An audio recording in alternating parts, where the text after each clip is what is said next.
ఇంకోటి ఏంటంటే ఈ మధ్య కాలంలో ఎక్కువగా ఎలా ఉందంటే 30 సంవత్సరాలు వచ్చినా పెళ్లి కావట్లేదు, ఇలా కొంతమంది అంటూ ఉన్నారనమాట. సో దానికి జాతకాన్ని పెడతారు. అందులో అదైతే మన శాసన గ్రంథాల్లో రాసి ఉంది. ఎందుకంటే గత జన్మలో నువ్వు చేస్తున్న ఏదైనా పాపపుణ్యాల కార్యక్రమాలు ఉంటే కొంతమందికి వచ్చేసి నాగం పాముతోని శాపం ఉందని అంటారు, కుజదోషం. కొంతమందికి వచ్చి సర్పదోషం అంటారు. కొంతమందికి వచ్చి 7 సంవత్సరాలు శని గ్రహం మీపై ఉందంటారు, శనీశ్వరుడు మీ ప్రభావం ఉందంటారు.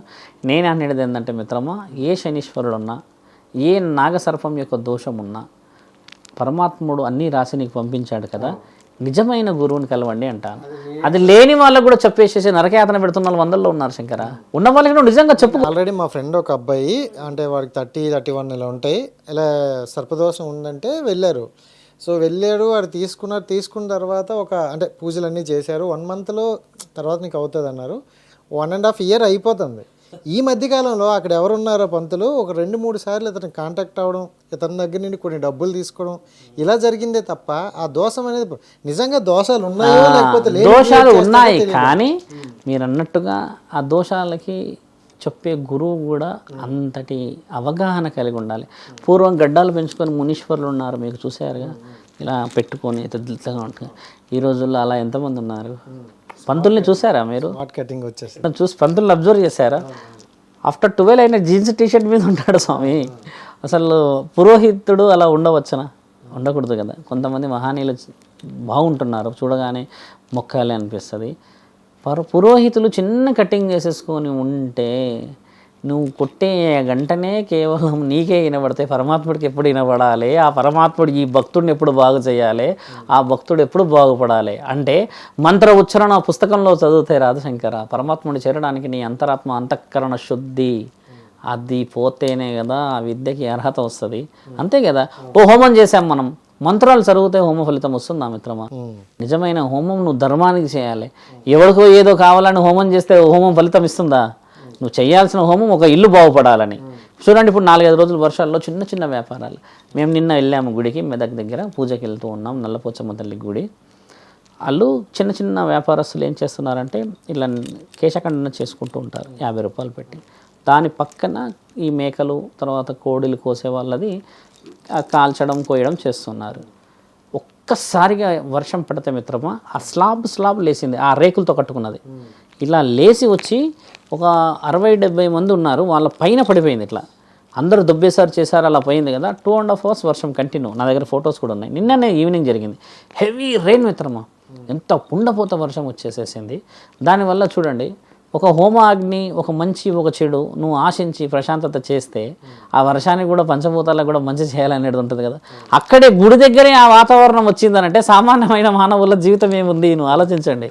దేవతకు కూడా భద్రత లేని రోజుల్లో ఉన్నాం మనం, బాగా గుర్తుపెట్టుకోండి. కాబట్టి ఏంటంటే నీకు నీ పక్కన ఉన్న వాడి వల్ల భద్రత ఉన్నది అంటే నమ్మకూడదు. వెన్నుపోటు పొడుస్తున్నది నీ గురించి తెలిసిన వాడే.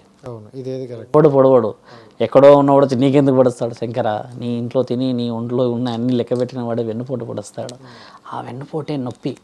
కలియుగంలో నాకు తెలిసి శ్రీకృష్ణుడు మర్చిపోయాడేమో, వెన్నుపోటు పొడిచేది కూడా పెట్టేడుతుండే ఆయన.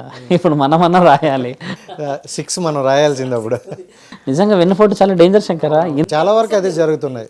పక్కనున్న వాడే మోసం చేస్తున్నాడు, వాడే మనిషిలో కావచ్చు, వాడు అమ్మాయిలు స్నేహితుడు, మన ఇంట్లో మన అన్నం తినేవాడు కూడా పొడిచిన వాడు ఉన్నాడు మిత్రమా. ఎవడు తట్టుకోలేడు తెలుసా ఆ వెన్నుపోటు? తెలుసా, చెప్పుకోలేకపోతున్నారు చాలా మంది ఆ వెన్నుపోటుని. చెప్పుకోరు విలువ. నీతో ఉన్నాడే కదరా వాడు అలా ఎలా నమ్మేవరా? అదొక అవహేళన, అదొక సిగ్గు. వీడు పోయి ఇంకెవడికి చెప్తాడు?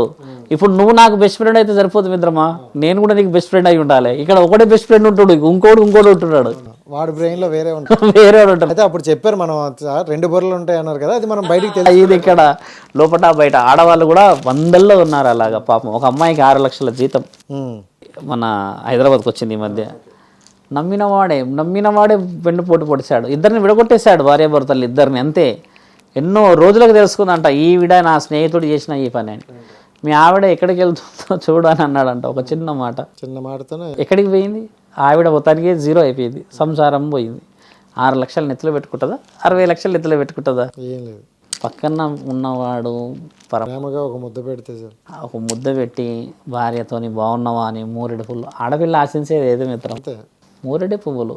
ఆ పువ్వులను తీసుకొచ్చి పెడితే ఆవిడ అక్కడ ఉండదు, ఇక 2 రెక్కలు వచ్చేసి వెళ్ళిపోతుంది, స్వర్గానికి పోతుంది. అది కానీ పెట్టండి రా మనోళ్ళని అంటే ఈవిడ రెక్కలు తీయడానికి ఊరంతా తిరుగుతున్నాడు మనోడు. అవును. నిజమైన ప్రశ్నలే మీరు అడుగుతుంది. ఎంతోమంది దీన్ని యాక్సెప్ట్ చేయరు మిత్రమా. Everybody settled in their own lives. So వాళ్ళు వేరే వారి గురించి ఆలోచించి ముందుకు పోయేంత సమయం లేదు ఇక్కడ. భయపడిపోయి ఏమి జరిగిపోతుందో అని చెప్పేసి భ్రమలో కూడా చాలామంది ఉన్నారు. ఒకటి మాత్రం కలియుగంలో ఏం జరుగుతుందంటే ఆకలి కోసమే ఎన్నో జరుగుతున్నాయి, ఒక కూటి కోసమే జరుగుతున్నాయి. ఆడది శరీరంతో ఎక్కడికి పోతున్నా కూడా కూటి కోసమే, మగవాడు ఎంత ఇబ్బంది పడుతున్నా రాత్రి వచ్చేది కూటి కోసమే. కాబట్టి ఈ కూటి కోసం పరిగెత్తడం తప్పితే మనం సాధిస్తున్నది ఏదీ లేదు మిత్రమా.